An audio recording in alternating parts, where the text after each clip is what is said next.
Sign कर दीजिएगा ma'am.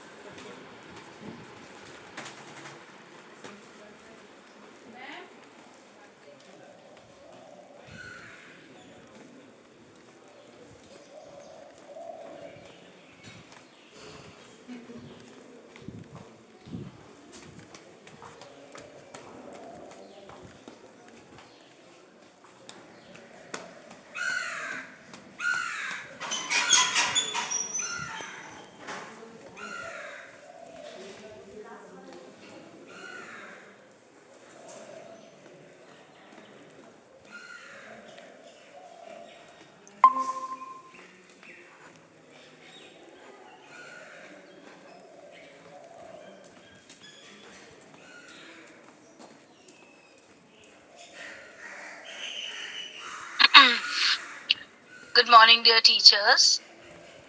Welcome to another online session. Today, our topic is understanding teaching learning processes. You are all teachers, so I'm sure you would like to know that how to keep my class under control so that you can deliver what you want to deliver. Suppose the class is very indisciplined, the class is not listening to you, the class is bothering you a lot, then of course there will be jerks in your delivery process, which I think none of you will like. So let us try to understand today that what are the teaching processes and what are the learning processes also. A student also has different types of students are there who learn in different methods. Similarly, different types of teachers are there who teach in different methods. So today our topic is understanding the teaching learning processes. And it's a very interesting topic. It's very useful also. If you have a basic idea of this also, then it will be very helpful for you in your journey ahead as a teacher. Now, but before I start today's session, I have told this to your STNC also. I'm telling you also that you must show some interest towards the training. You know, your school is investing such a lot of money for this training, and you never ask any questions. You don't even chat in the chat box. At the end of the session, when I give you 10 minutes time, that now you can ask your questions and I'll be happy to answer. Then also, most of you, I mean, all of you rather, are very inactive. So this my request कि resource person को भी तभी मजा आता है training लेने में जब सामने से कोई कुछ रिएक्शंस आए, जब सामने से कोई कुछ आवाजें आए, जब सामने से लोग ये बोले, कुछ क्वेश्चंस पूछे, कुछ आंसर्स करें. तो जब भी मैं आपसे क्वेश्चंस पूछती हूँ तब मैं आपको अनम्यूट कर देती हूँ. इसलिए ये मत कहिएगा कि मैम हम लोग म्यूटेड है. अभी आप म्यूटेड हैं. अभी आप म्यूटेड इसलिए हैं क्योंकि मैं जब आपको अनम्यूट करती हूँ तो आप बातें करने लगते हैं. और कुछ लोग तो अपने घर परिवार में बहुत रमे हुए हैं, वो सुनते भी नहीं कि मैं क्या बोल रही हूँ. और अगर आप अपना वीडियो ऑन करते हैं बहुत अच्छी बात है, लेकिन आपको ये देखना चाहिए कि आपका वीडियो ऑन करने लायक है या नहीं. आप कुछ लोग सोए हुए रहते हैं, उनका वीडियो ऑन कर लेते हैं, कुछ लोग किसी और से बात कर रहे हैं, वीडियो ऑन हो गया, तो ये गलत चीज है. So please please focus on the training. देखिए कुछ ही ट्रेनिंग्स की बात है, और अगर आप 50% भी इंटरेस्ट शो करेंगे तो मुझे पूरी उम्मीद है कि आप बहुत कुछ सीख लेंगे. सो आप सबसे मेरा रिक्वेस्ट है that you please be attentive and alert during the training. और आपके जो भी क्वेश्चन है आप उनको जमा करके रखें. सेशन के अंत में मैं हर सेशन में 10 मिनट समय देती हूँ क्वेश्चंस पूछने के लिए. आप जो क्वेश्चंस पूछना चाहें पूछ सकते हैं. और अगर बीच में आप चैट करना चाहें तो that is very much possible. आप चैट कर सकते हैं. तो once again I would welcome all of you. आज तो अटेंडेंस अच्छी है. So welcome all of you to this session on teaching learning styles. Teaching styles and learning styles दोनों अलग अलग चीज है. Teaching style is for the teachers, learning style is for the students. अभी आप लर्निंग स्टाइल क्यों जानना चाह रहे हैं? क्योंकि आप तो टीचर हैं, आपको मैं लर्निंग स्टाइल्स के बारे में क्यों बता रही हूँ? इसका रीजन ये है कि जब आप लर्निंग स्टाइल्स को समझेंगे तभी तो आप ये समझेंगे कि आपकी टीचिंग स्टाइल कैसी होनी चाहिए. अगर बच्चे को इमली चाहिए और आप आम देंगे तो काम नहीं चलेगा. अगर बच्चे को इमली चाहिए तो आपको इमली ही देनी पड़ेगी. तो पहले बच्चे की टाइप को समझना बहुत जरूरी है, so that you can modify, you can tailor, customise your teaching processes to get give maximum benefit to the students. Okay, तो अभी मुझे शेयर स्क्रीन करने का परमिशन दीजिए आप लोग.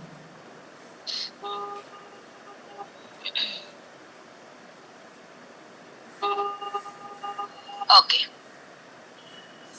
So today's topic is understanding teaching and learning styles. I go to the slideshow view. Let us try to understand this topic in greater details. Okay. Now, आज हम क्या सीखने वाले हैं? आज हमारे इसका कॉम्पिटेंसी है या ऑब्जेक्टिव्स हैं। Identify teaching style and its impact on learning. आपकी टीचिंग स्टाइल क्या है? क्या आपने कभी जानने की कोशिश की कि मैं जो पढ़ाता हूँ क्लास में मेरी टीचिंग स्टाइल क्या है? तो ये जैसे मैं एक वर्कशॉप ले रही थी कल, तो वहां मैंने एक टीचर से पूछा कि मैम आपका फेवरेट हीरो कौन है? तो मैम ने कहा मेरा कि फेवरेट हीरो मेरा देवानंद। तो मैंने टीचर से पूछा कि क्यों देवानंद आपका फेवरेट हीरो है? तो मैम ने बहुत प्यार से कहा कि मैम उसका स्टाइल ही कुछ अलग है। सिमिलरली हर टीचर का अपना एक स्टाइल होता है, हर टीचर के पढ़ाने का अपना एक स्टाइल होता है। तो अगर आप जानेंगे ही नहीं कि कितनी स्टाइल्स होती हैं, आपको कौन सा स्टाइल अपनाना चाहिए, तो फिर आप कैसे स्टाइल करोगे, कैसे अपनी टीचिंग को टेलर करोगे? कोई कोई नया ट्रेंड आता है मार्केट में, फॉर एग्जांपल प्लाजो आया, फिर पैंट आया, फिर डेनिम्स आया, तो हमें पता है ना कि मार्केट का लेटेस्ट ट्रेंड ये है। हम अकॉर्डिंगली कपड़े खरीदते हैं, पहनते हैं, अपने आप को स्टाइल करते हैं, नहीं तो क्या हो जाएगा, हम ओल्ड फैशन कहना रहे हैं। सिमिलरली डियर टीचर्स, टीचिंग का भी स्टाइल होता है। उन स्टाइल्स को समझिए और फिर आप ये सोचिए कि आपके बच्चों को कौन सा स्टाइल सबसे ज्यादा सूट करेगा। अकॉर्डिंगली आप अपने टीचिंग स्टाइल में थोड़ा सा मॉडिफिकेशन लाइए, तो आप अच्छे टीचर तो हैं ही, लेकिन इस मॉडिफिकेशन से आप एक ग्रेट टीचर हो जाओगे। ठीक है, next is create a personal teaching style that enhances learning and makes teaching effective. आप अपना एक पर्सनल टीचिंग स्टाइल बनाइए so that आपकी टीचिंग मेथड इफेक्टिव। और तीसरा, acknowledge that lesson should be structured and tailored in line with the needs and skills of the learner. यानी हमारे जो लेसन्स हैं वो स्ट्रक्चर्ड और वो टेलर्ड होना चाहिए as per the needs of the learner. ठीक है, क्यों? बहुत इम्पोर्टेंट क्वेश्चन है कि टीचर इतना मेहनत क्यों करे, टीचर क्यों बच्चे के लिए इतनी मेहनत करे? क्योंकि आप प्लीज इस बात को समझिए कि आज का जो अजय 1 घंटा बाद फोन करो मीटिंग, क्योंकि आज का जो लर्नर है वो पहले के लर्नर जैसा नहीं है। Today's learners are the people our educational system was designed to teach. They are no longer the people our educational system was designed to teach. आप याद करिए, 1 मिनट अपनी आंखों को बंद करके आप याद करने की कोशिश करिए कि जब आप स्टूडेंट थे और आप क्लासरूम में बैठते थे, आपके टीचर्स आपको जैसे पढ़ाते थे, क्या आप भी बिल्कुल वैसे ही अपने बच्चे को आज नहीं पढ़ा रहे? सिर्फ हो सकता है एक चीज में चेंज हुआ होगा कि आप पीटते नहीं है, वो पीटते थे आप, मे बी वो भी सब जगह नहीं हुआ है। तो अगर हम 21वीं सदी के आज के बच्चों को भी उसी स्टाइल में पढ़ाएं जिस स्टाइल में हमारे टीचर्स हमें पढ़ाया करते थे, तो क्या आपको लगता है कि वो आपको पसंद करेंगे? क्या आपको लगता है कि वो आपकी बात मानेंगे?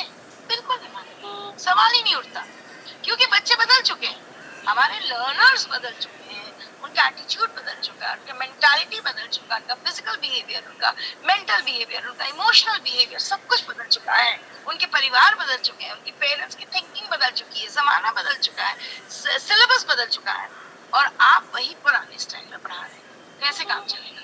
You also have to change as per the requirements of the society. So हमारे एजुकेशन के पिलर्स क्या क्या है, इसको समझिए। सबसे पहले सबसे एक पिलर एजुकेशन का नॉलेज, यानी जानकारी देना। लेकिन कभी कभी ऐसा होता है कि किसी किसी टीचर के चारों पिलर्स में नॉलेज ही होता है, मतलब वो सिर्फ जानकारी देने वाला ही टीचर है।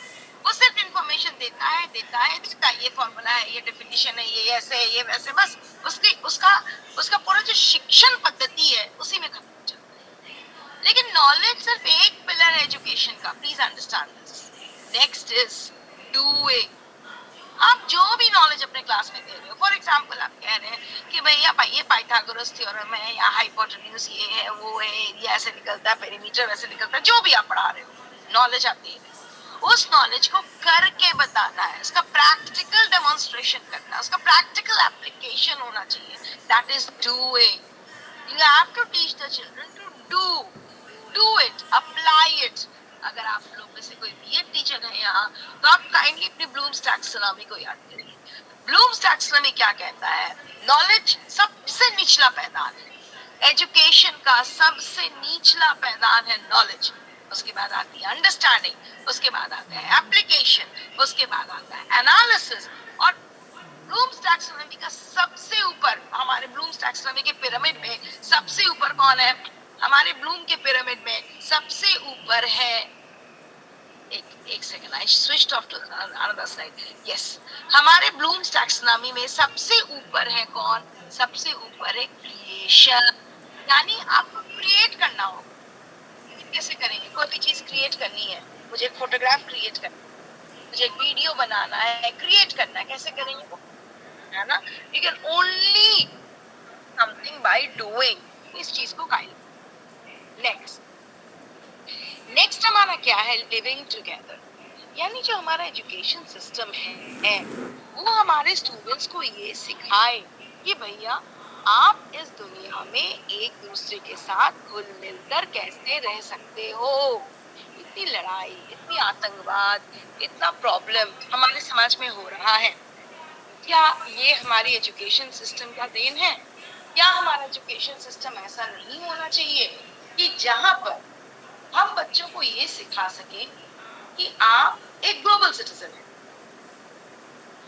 आप एक ग्लोबल सिटीजन हैं, आप सिर्फ हिंदुस्तान के सिटीजन नहीं है, आप सिर्फ अमेरिका के सिटीजन नहीं है, आप सिर्फ जापान के सिटीजन नहीं है, you are a global citizen. तो ग्लोबल सिटीजनशिप का मतलब क्या होता है? ग्लोबल सिटीजनशिप का मतलब ये होता है कि आपको सबके साथ घुल मिलकर रहना है।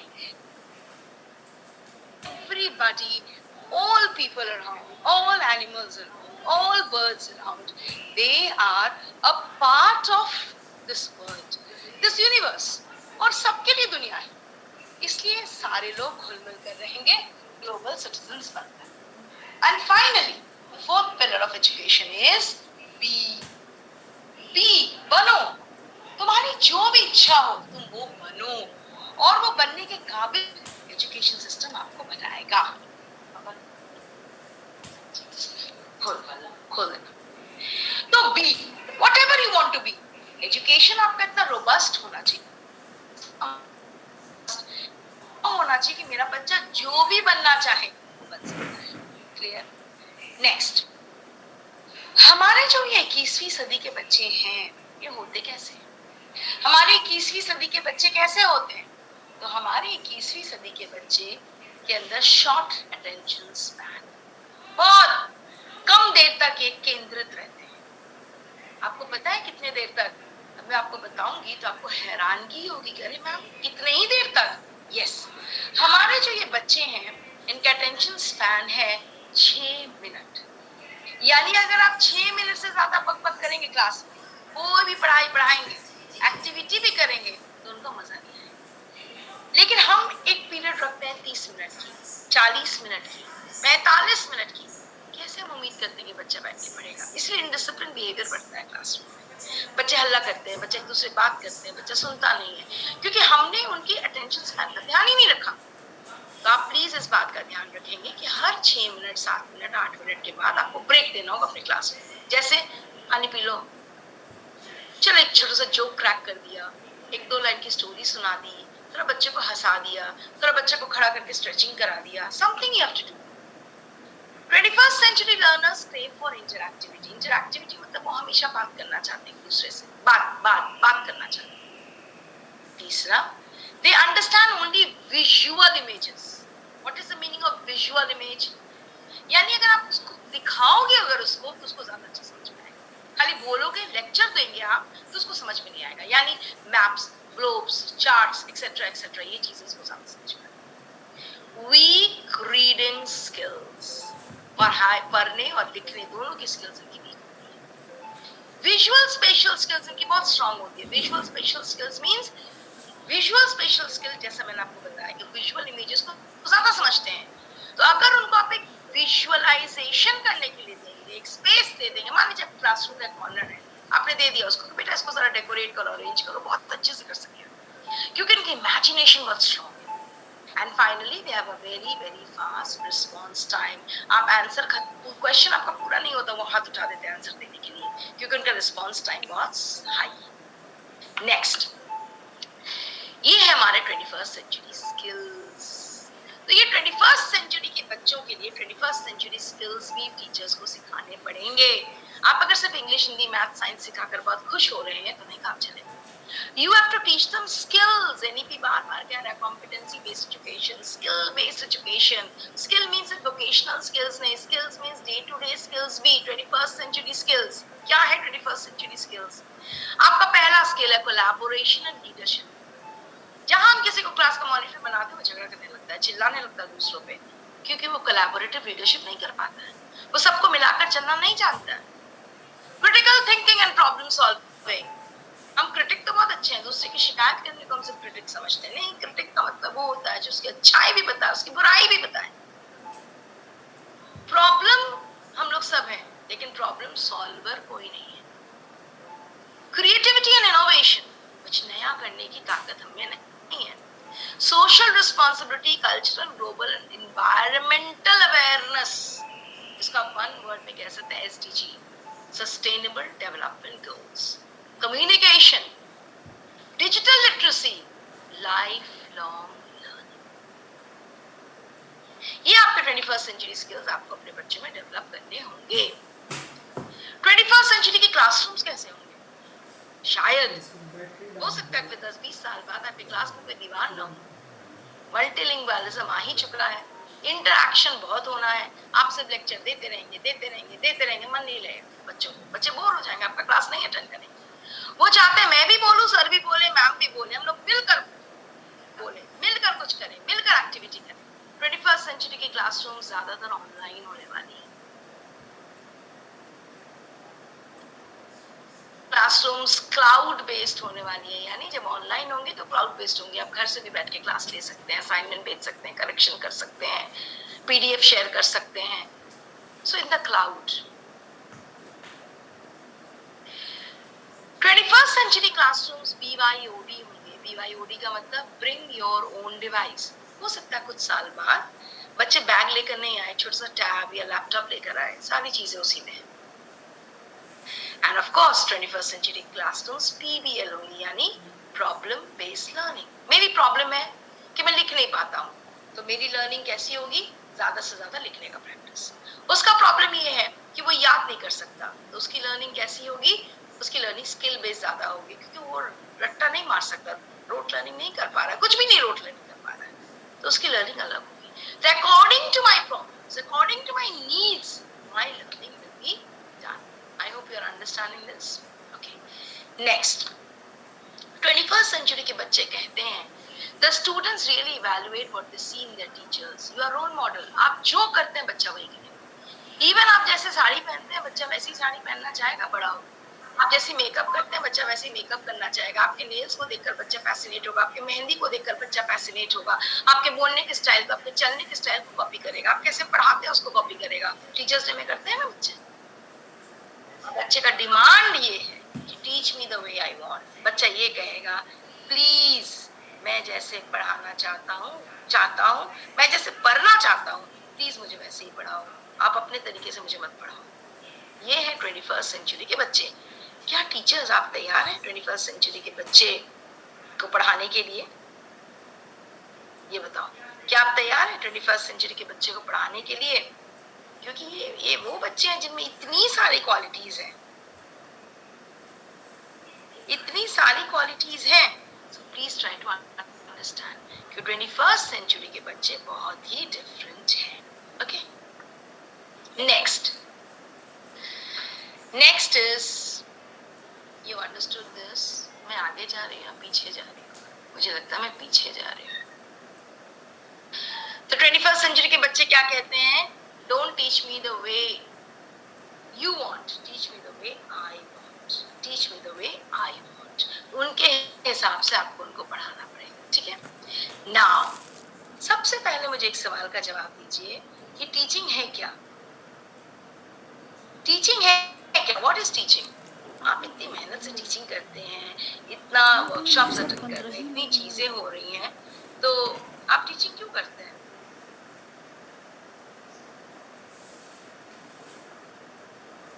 What is the meaning of teaching?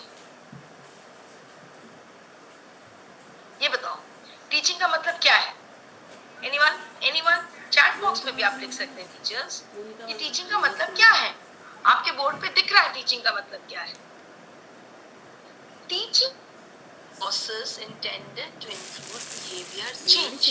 मैं आपको एक छोटा सा एग्जाम्पल, आपके स्कूल में पीटीएम होता है, बहुत सारे पेरेंट्स आकर बोलते हैं मैम देखिए ना मेरा बच्चा बहुत मोबाइल देखता है, इसको प्लीज समझाइए ना मोबाइल नहीं देखता, बहुत टीवी देखता है, बहुत बहस करता है, बहुत गप करता है, दिन भर खेलता है। पेरेंट्स आकर आपको क्यों कहते हैं ये तो उनके घर का प्रॉब्लम है ना, घर पे मोबाइल देखता है, घर पे खेलता है, घर पे बात नहीं सुनता, घर पे टीवी देखता है, तो वो आप क्या कर सकते हैं, आप तो उसके घर जाकर, लेकिन फिर भी पेरेंट्स आपको बताते हैं। सो अगर पेरेंट आपको बताते हैं, किस विश्वास से बताते हैं कि आप अगर उनको समझाइएगा तो वो बच्चा समझेगा, वो बच्चा जानेगा, वो बच्चा जानेगा, आपकी बात को मानेगा और उसके बिहेवियर में चेंज होगा। So what is teaching? Teaching is that you bring some change in the child's behavior. This is the meaning of teaching. And of course, teaching is sharing ideas from a more knowledgeable person to less. ये मैं क्यों कह रही हूँ इसको please समझिए। ये मैं इसलिए कह रही हूँ क्योंकि प्लीज प्लीज प्लीज टीचर्स, आप अपने आप को सर्वज्ञाता समझना छोड़ दीजिए। इस दुनिया में अब ऐसा कोई टीचर नहीं है जो ये कह सकता है मैं सब कुछ जानता हूँ, मेरा स्टूडेंट कुछ नहीं जानता। नो, आपका स्टूडेंट ऑलरेडी बहुत कुछ जानता है। अगर आपने अभिमन्यु की कहानी सुनी होगी तो आपको पता होगा कि अभिमन्यु माँ के गर्भ से ही बहुत कुछ जानता है, बहुत कुछ नहीं भी जानता।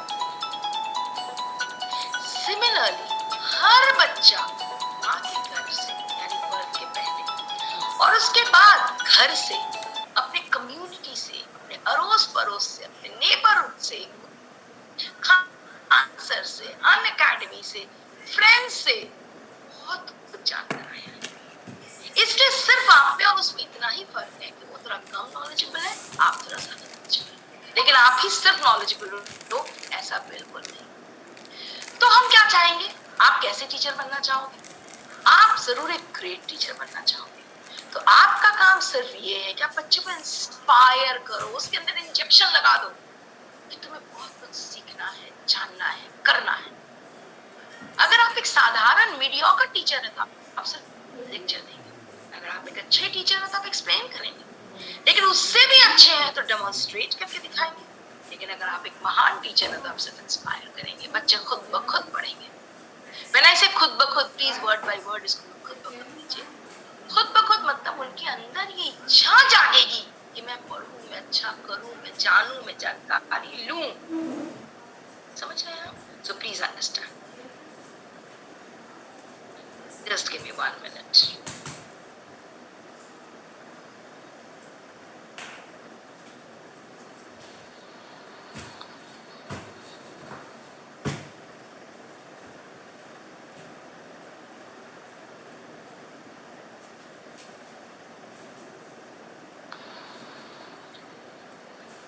One minute, teachers.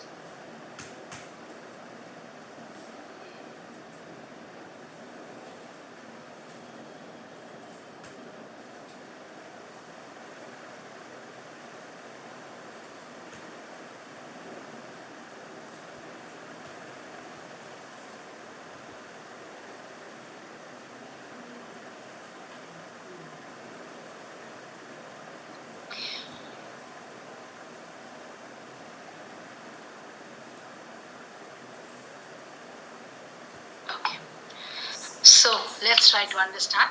अब मैं आपको बताती हूँ, हम लोग डिस्कस कर रहे थे कि टीचिंग मॉडल्स और लर्निंग मॉडल्स क्या है। तो सबसे पहले हम लर्निंग मॉडल, स्टूडेंट की बात पहले करेंगे। लर्निंग मॉडल क्या है? लर्निंग मॉडल है द वार्क मॉडल ऑफ लर्निंग स्टाइल। यानी आपके क्लास में कितने भी बच्चे उनको आप 4 हिस्से में बांटिए। पहला है वी विजुअल लर्नर्स, दूसरा है ए ऑडिटरी लर्नर्स, तीसरा है के काइनेस्थेटिक लर्नर और चौथा है आर रीड राइट लर्नर्स। 4 तरीके के लर्नर्स होते हैं। विजुअल लर्नर मतलब वो होता है जो देखकर सीखता है। विजुअल लर्नर का मतलब क्या है? जो देखकर सीखता है।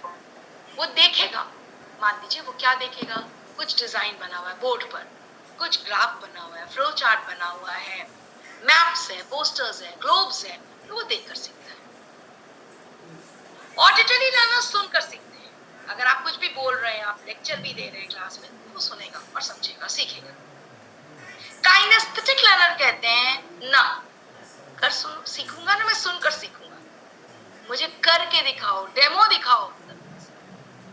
और बेचारे रीड राइट लर्नर बड़े अच्छे होते हैं, वो खुद से पढ़ते हैं, खुद से लिख लेंगे, खुद से समझ लेंगे। आपको बहुत परिश्रम उनके लिए करने की जरूरत नहीं है, सिर्फ कभी कभी उनको मौका दीजिए कि बोर्ड पे आके लिखें, बोर्ड पे आके सम बना दे, रीडिंग कर दे क्लास में, एक वर्कशीट सॉल्व कर दे, 2 पैराग्राफ लिख दे, इनफ। प्रॉब्लम हमारे क्लासरूम का क्या होता है माय डियर टीचर्स, कि हम सिर्फ और सिर्फ ऑडिटरी मेथड को फॉलो करते हैं 99% time.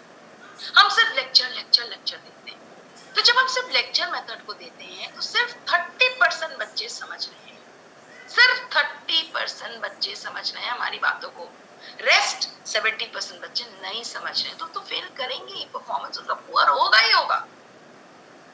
So what you have to do, आपको ऑडिटरी के साथ विजुअल एंड काइनेस्थेटिक को भी अपने इसमें अलाइन करना होगा। That's very important, please understand this, कि आप टाइम टू टाइम कुछ ड्राइंग बनाते रहिए, कुछ ग्राफ बनाते रहिए, कुछ विजुअलाइजेशंस करते रहिए, छोटे छोटे टीचिंग टूल्स ले जाइए। फॉर एग्जांपल आप अकबर की कहानी पढ़ा रहे हैं, छोटा सा मुकुट लेकर चले गए, ये ऐसा होता था मुकुट अकबर का। अब उसी को देखकर बच्चा अकबर की स्टोरी में इंटरेस्टेड हो जाएगा, क्योंकि वो विजुअल लर्नर है।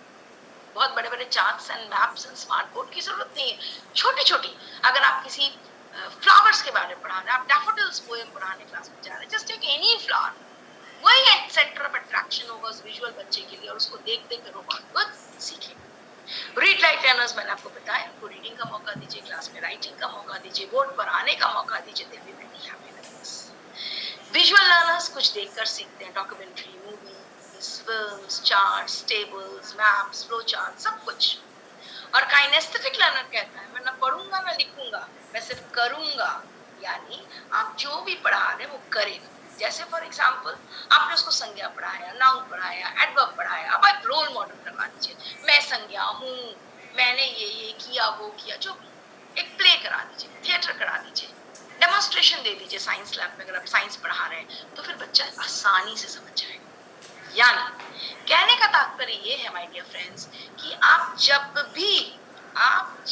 भी बच्चों को चाहें कि हर बच्चा पढ़े, हर बच्चा परफॉर्म करे, हर बच्चा मेरे क्लास में अच्छा करे, उसके लिए आपको क्या करना होगा, उसके लिए आपको ध्यान देना होगा कि आप जब भी कोई टॉपिक पढ़ा रहे हैं तो आप विजुअल एड्स का भी इस्तेमाल करें, ऑडिटरी भी रखें, यानी बोले और बच्चा सुने। आप कुछ ना कुछ demonstration, activity, group activity, individual activity, जो आपकी इच्छा पसंद है, और आप बच्चों को मौका दें कि वो कॉपी में कुछ लिखे, बुक में कुछ लिखे, बोर्ड पे कुछ लिखे, कुछ बोले। Clear? Next, what are the various teaching styles. अब हम आते हैं टीचर्स पे, इस पार्ट में आप जरूर बहुत इंटरेस्टेड। अब आप एक टीचर हैं, ये तो बच्चों की लर्निंग स्टाइल्स होती है। अब आप इसको समझ के पढ़ाएं, सारे बच्चे अच्छा रिजल्ट करेंगे, very sure, and you thank me. अब आप कैसे टीचर हैं, जरा ये भी समझा जाए। तो टीचर्स बेसिकली 5 होते हैं। पहला नंबर 1 होता है एक्सपर्ट टीचर, जो ये समझता है मुझे सब कुछ आता है और मैं स्टूडेंट्स को सिखाने वाला हूँ। ये ओल्ड स्टाइल होते हैं। अगर आप कम से कम एक्सपर्ट हो तो ज्यादा अच्छा है, मिलजुल कर सीखें, सिखाएं। दूसरा, फैसिलिटेटर। फैसिलिटेटर का मतलब क्या हुआ? फैसिलिटेटर का मतलब है जो सिर्फ उसी समय बच्चों को हेल्प करता है जब उस बच्चों को हेल्प की जरूरत होती है। बाकी समय बच्चे खुद से काम करते हैं, और वो स्पेशली जिसको जिस तरह की हेल्प की जरूरत हो जाकर उसको हेल्प देता है। पर्सनल मॉडल टीचर कौन होता है? वो जो हमेशा पर्सनल एग्जांपल्स देता है, मेरा बेटा, मेरा ये, मेरे साथ ऐसा हुआ, मेरे साथ ऐसा। डेलीगेटर, जो काम डेलीगेट कर दे और भूल जाए, चलो मैंने तुमको दे दिया, अब तुम अपने तरीके से करो। वो एक्सप्लोर करने देता है, बच्चे को एक्सप्लोर करना का परमिशन देता है। एंड फॉर्मल अथॉरिटी मतलब जो एक्सपर्ट भी है और फॉर्मल भी है। मतलब क्या? फॉर्मल का मतलब है डिस्टेंस मेंटेन करेगा, क्लास में सब सीधे बैठे रहो, हाथ उठाकर ही जवाब दो, हल्ला नहीं कर सकते, व्हाटएवर फॉर्मेलिटीज, प्रोटोकॉल्स उसका पालन। फर्स्ट इसको समझे डिटेल्स में। Expert teacher possesses knowledge, knowledge है उसके पास, एक्सपर्टीज भी है, और वो अपने स्टेटस को मेंटेन करके रखता है और डिस्प्ले करता है अपने नॉलेज को। देखो मुझे ये भी आता, मुझे वो भी आता, मुझे वो भी आता, और वो नॉलेज ट्रांसमिट करता है और वो चाहता है उसके स्टूडेंट्स प्रिपेयर्ड हो क्लास के लिए, अनप्रिपेयर्ड बच्चे नहीं। Formal authority, what is the meaning of formal authority teachers?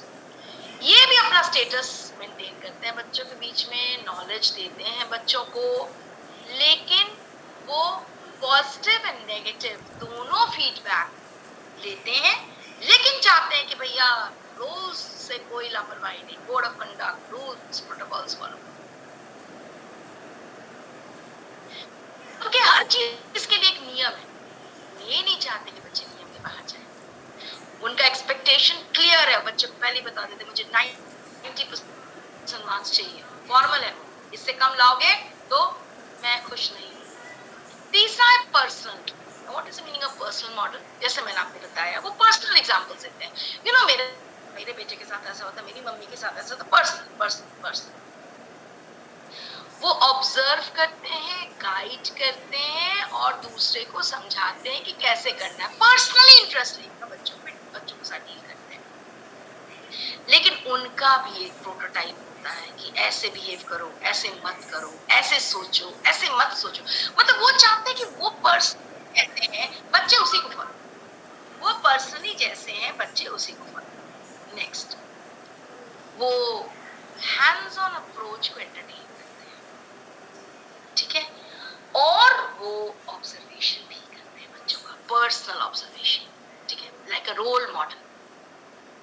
Facilitator teacher कौन होता है? फैसिलिटेटर टीचर वो होता है जो बच्चों के साथ इंटरैक्ट करता है जैसे कि बच्चे की जरूरत हो, जैसे कि बच्चे की जरूरत हो। वो फ्लेक्सिबिलिटी प्रोवाइड करता है बच्चे की जरूरत के हिसाब से, वो एक फिक्स्ड गाइडलाइंस में नहीं चलता है, वो बच्चों के हिसाब से फ्लेक्सिबिलिटी प्रोवाइड करते हैं। उनको पता है कि बच्चों को क्या गोल, उन्होंने एक ओवरऑल गोल दे दिया और वो स्टूडेंट्स को इंडिपेंडेंटली छोड़ देते हैं अपने हिसाब से काम, जरूरत है तब मेरी मदद। लेकिन इस मेथड का एक छोटा सा प्रॉब्लम है, ये टाइम कंज्यूमिंग मेथड, क्योंकि एक एक करके आप बच्चों के पास जा रहे हैं, उनके प्रॉब्लम्स को डील कर रहे हैं, तो may be it is a time consuming process. और डेलीगेटर कौन होता है? डेलीगेटर वो होता है जो बच्चों को काम देकर भूल जाता है, चलो अपने हिसाब से करो, जैसे तुम्हारी इच्छा हो, इंडिपेंडेंट लर्नर्स बनो। हर छोटी छोटी चीज के लिए मेरे पास मत आओ, मैम ऐसे हो गया, सर ऐसे हो गया, don't come with small small complaints, अपना काम खुद से करो, you have to do it, ये तुम्हारा टारगेट है, दैट्स ऑल, ठीक है। Differentiated instructions, what is the meaning of differentiated instructions? एक बहुत इंपॉर्टेंट टर्म है, हमेशा याद रखिए, चाहे मैं कितना भी टीचिंग टाइप्स, लर्निंग टाइप्स आपको बता दूं, एक आध बच्चे क्लास में ऐसे होते हैं जो सबसे अलग है, उन्हीं के लिए आपको कुछ अलग इंस्ट्रक्शन टाइप फॉलो करना होगा जो हर नियम, हर कानून से ऊपर है। तो वो डिफरेंशिएटेड इंस्ट्रक्शंस के लिए आप तैयार रहिए, ठीक है। Next, teacher centred approach. हमेशा याद रखो कि दो टाइप की चीजें हैं। हमारा क्लासरूम दो तरीके का हो सकता है, एक तो वो teacher is the main centre of the class, और दूसरा टाइप का क्लासरूम जिसमें student is the main centre of the class. Of course student centred approach हम ज्यादा पसंद करेंगे। टीचर सेंटर्ड होता है पहला, और दूसरा और तीसरा formal authority, expert and personal model. और स्टूडेंट सेंटर्ड होते हैं फैसिलिटेटर, डेलीगेटर। लेकिन पर्सनल मॉडल भी कुछ हद तक स्टूडेंट सेंटर्ड होता है, यानी वो 50-50 है, ठीक है। अब अगर आप जानना चाहते हैं कि आपकी टीचिंग स्टाइल क्या है, तो स्क्रीन का स्क्रीनशॉट ले लीजिए प्लीज, स्क्रीन का स्क्रीनशॉट ले लीजिए प्लीज, और इस लिंक पे जाइए और पता करिए कि आपकी टीचिंग स्टाइल क्या है। आपको पता चल जाएगा, बहुत आसान कुछ क्वेश्चंस आपसे पूछे जाएंगे, उसका आंसर दीजिएगा, आपको बता देगा कि आपका टीचिंग स्टाइल क्या है। लेकिन अगर आप मुझसे ये पूछेंगे कि मैम सबसे अच्छा टीचिंग स्टाइल कौन सा होता है, तो मैं आपको नहीं बता सकती। क्यों? क्योंकि हर इंसान का, हर टीचर का एक अपना टीचिंग स्टाइल होता है जो मिक्स एंड मैच होता है। कभी वो फैसिलिटेटर है, कभी वो डेलीगेटर है, कभी वो फॉर्मल है, कभी वो अथॉरिटेरियन है।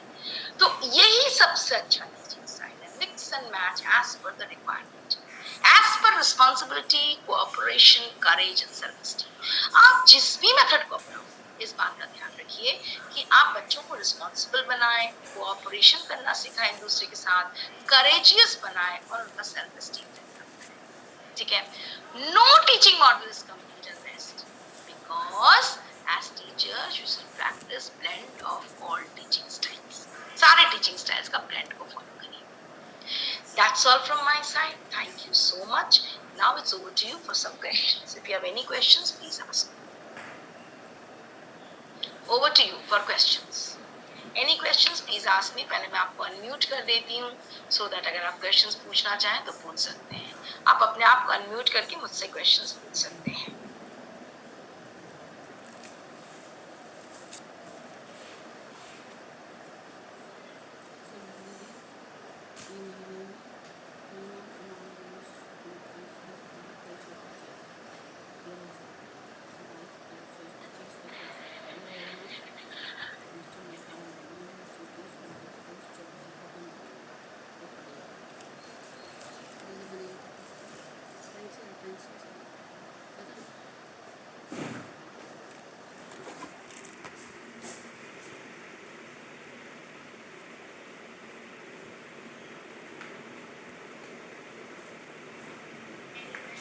Any questions from your side? Any questions? No questions as usual. आपको कुछ नहीं पूछना है, कोई डाउट नहीं आपके दिमाग में, आपको सब चीज अच्छे से समझ में आ गया.